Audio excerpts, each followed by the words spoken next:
Hello everybody, welcome to Cyberlock Entertainment, and this is mine and Nabil's ranking of all bosses in LEGO Star Wars The Complete Saga. Before we begin, the winning game for the next LEGO game that we are going to be playing based on the comments that you made is LEGO Indiana Jones The Original Adventures.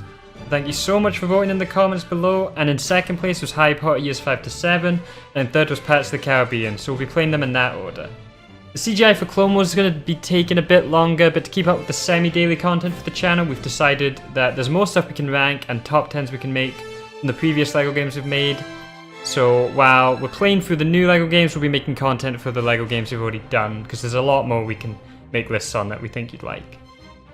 And I'll also be getting my VR subs soon, so I'll be making VR videos very soon, but sorry for going on so long, let's just get to the ranking.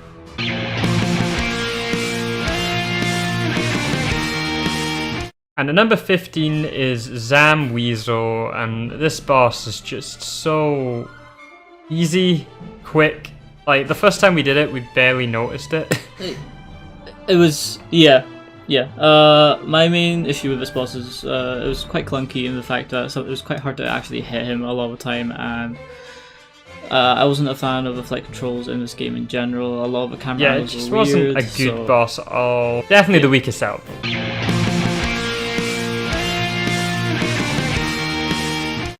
And at number 14 is Boba Fett in Cloud City, and this isn't. It is a boss. We count it as a boss because it has hearts. Yeah, it does have hearts. Any enemy with that actually has like a visible kind of heart to it. Yeah, we count it as a boss because we're doing all bosses, unlike some people. Yeah. But this one, basically, you're chasing Boba Fett through Cloud City. It was just like a kind of a boring boost chase, honestly, just running around and then an unsatisfying ending where you don't even. You just get in a ship and boss, flies really. away. Yeah, and runs away.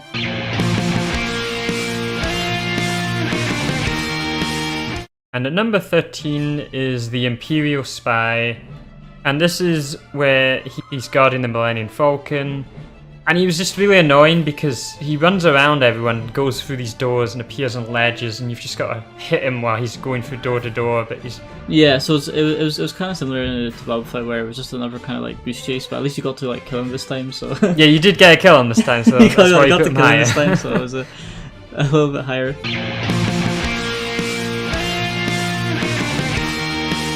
Alright, and at number 12 is Count Dooku on Geonosis, and this is just a lightsaber battle, really. Not much to it. Yeah, there wasn't very much to it. There was not much content. It wasn't really like. It felt more just a 1v1, if anything. It didn't really feel like the other player was needed. No, the only part that's really needed is when you're getting electrocuted and you've got to hit him. But apart from that, it's just a simple lightsaber battle, and there's better ones in the game.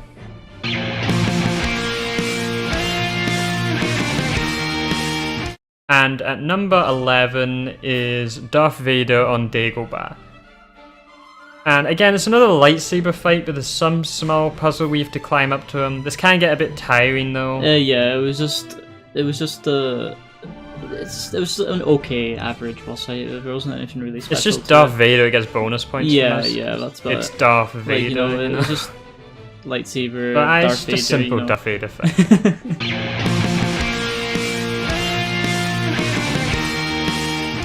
And at number 10 is Boba Fett on the Great Pit of Carkoon. And I have bias here, Boba Fett's my favourite character. This boss fight technically shouldn't be this high.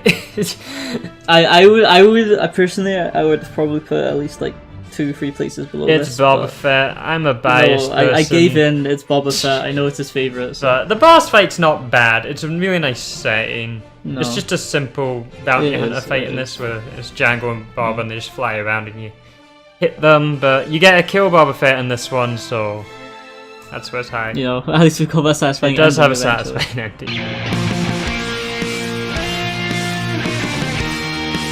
And at number 9 is Jango Fett on Geonosis, and this is in one of our favourite levels, which is Jedi Battle. Yeah.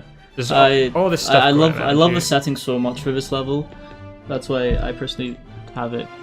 And it's just like one enemy in a horde of hundreds, and he's flying around. It's a simple bounty hunter fight again.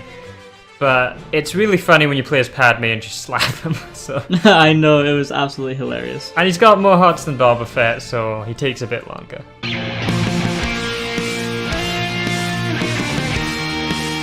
And at number 8 is Count Dooku in Episode 3.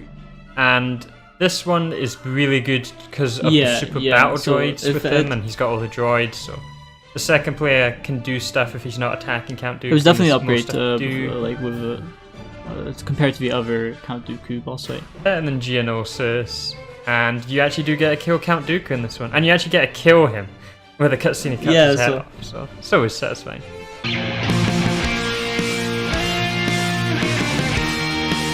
And at number 7 is General Grievous, and he's just such an imposing figure with all his lightsabers, and he's massive compared to all the other bosses. Yeah, so that aren't creatures. Like this is probably the first boss on the list where I actually felt a little bit scared. Scared. Just like the, just like the, it's just the imposing figure that General Grievous has. Yeah, but he's a very cowardly, like his actual character in it. He jumps away, and you've got to shoot the bomb. He comes back and he's in the big circular arena. In our ranking of the levels, we said what we found wrong with the level, but looking back on it now, it's not as bad as we thought it was.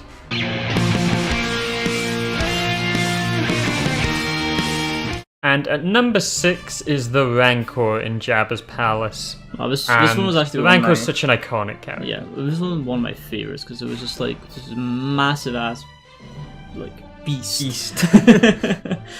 And you just had, and when he grabs you, he will kill you. It was absolutely terrifying. It was really funny, and I liked the puzzles that you need to do in order to actually bring him down. To drop the ground on him and then shut the gate on him. Yeah. He's one of the most unique bosses. It felt so satisfying when you actually killed him as well.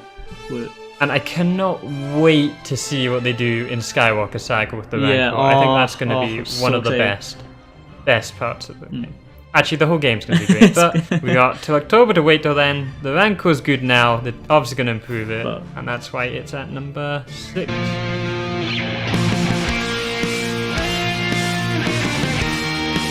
Alright, and at number 5 is Darth Maul, which I originally said was my favourite boss fight, but now that we've gone and played solely looking at boss fights, it's still a great one. I had so much bias towards Darth Maul though, compared to the other ones. Our minds did change a bit. I still like the level more than the other ones though. Our minds did change. We've ranked it solely on bosses, this not is just the actual level. Purely boss-wise. But Darth Maul starts with him and all the droids and the shooting at you, got to deflect back and throw back the force. Like junk he's throwing at you, and then it goes through stages, and it eventually ends with you in the infamous scene where Qui-Gon gets stabbed. And it's another simple lightsaber fight, but you do have to throw around the force. It's quite an iconic scene though. It's more iconic than Count Dooku. It does play that. Yeah, it does play on our hearts. And Duel of the Fates, legendary. And at number 4 is one that I think will be a lot of people's favourites, but it's the Anakin Skywalker, or the co-op fight in the level Darth Vader, our favourite level. So, while the whole level in total is just amazing, and this boss fight is great, it's definitely not the best because it is very easy to just beat the other player by whoever can jump and do the downward slash. There isn't much skill involved or puzzles or anything. And another annoying thing we found is if you actually go in the lava, it restarts the fight. It is very unique. It gets so much. It's such a great idea to fight your co-op partner after playing.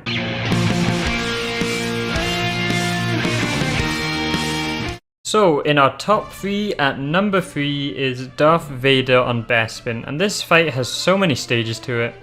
I think it's the best. It's the best Darth Vader fight, definitely. Well, it's the only one left. Yeah, it's the best Darth Vader fight. Yeah, it is. And R2-D2 is actually the most valuable player in this fight, I feel. He really is. This is why it's really high up for me. I have those favorite characters. I absolutely love R2-D2. R2-D2. So, basically, R2-D2 has to turn on stuff and make smoke appear, which stuns Vader, and then you lightsaber him. And that's just the first stage. There's actually... You follow him around the whole level and get to this other area where R2-D2 has to go up and again act the smoke, and you fight, the stormtroopers, And then Darth Vader comes down. You've got to do this a couple of times, but the best bit is definitely at the end, where it's one of the most iconic scenes, obviously. Luke loses his hand. He can't forget this scene. It feels epic, and it's hilarious in free play when you use, for instance, a Tusken Raider to fight Darth Vader. That was absolutely hilarious.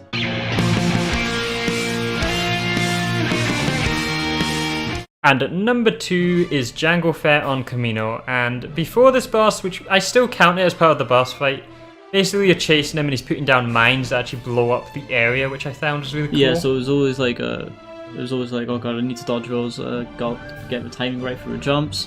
And I just kept running into them dying, but... Then you get to the actual arena, and the cinematic way this boss sets up with the Slave One rising and thunder and lightning and the rain and already the sideways. Slave One is both of our favourite ships, so... Slave One is our favourite ship. Bounty Hunters and Mandalorians are our favourite type of characters, so... you already got bonus points there. You know, it's fine. Realistically, again, it's another just simple Bounty Hunter Mandalorian fight, but with the added Slave One who's actually shooting rapid firing at you, and you need to actually use R2-D2 to use the turrets behind to actually shoot that and stop him from shooting you, while also fighting Jango Fett. It was one of the best, actually, properly full-on like co-op boss battles. Because because like there's a few that had co-op elements, but sometimes it didn't feel very necessary. Maybe that's not the word, but it didn't feel as impacting for a second player sometimes. But yeah, this was just a good one for co-op. And it's just what we played, so we always enjoy the co-op battles.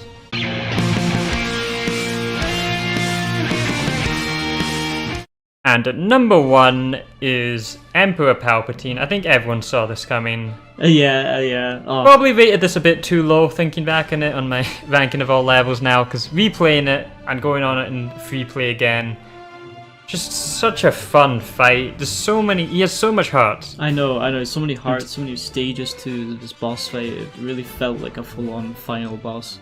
It was a great final boss fight. Especially after playing the other LEGO games, where the games we haven't really had a good final boss fight. Coming back and just replaying this in free play. Also, personally for me, I had a lot of lag previous time, so playing through this again with very little lag. With no lag. It honestly changed the game for me, so... it would be able to play the game properly. Yeah. But there's a lot of fun little stages where you have to use Darth Vader and Luke to use Sith power and Jedi combined. The Royal Guards are actually like tanky enemies, which is interesting because normally you beat enemies in 1 or 2 hits, but these actually take a couple or 4 or something. So it was definitely we upped the difficulty, we upped everything. It really did feel like a final. The music, the music. Was so good. And that Palpatine's also got little electric platforms and stuff. Yeah. So they mixed puzzles and boss fight perfectly, and it's just one of the best boss fights in every LEGO game. Yeah, you cannot deny that. So that was ranking every boss in LEGO Star Wars The Complete Saga. Let me know what you think. We're trying to hit 1k subscribers at the end of the year, so if you like the video, consider subscribing and liking. And we'll definitely be doing more LEGO stuff soon. We are going back and making new ranking and top 10s from these previous ones we've done while we work on the new ones, because obviously we can't get videos out of ranking all levels for LEGO Indiana Jones when we haven't finished LEGO Indiana Jones. We want more content out on the channel, so there'll be LEGO stuff coming. There'll also be some VR stuff coming soon, because I got my VR. Love VR. We've got a lot more video ideas coming soon. So stay tuned, and until next time, this has been Cyberlock Entertainment.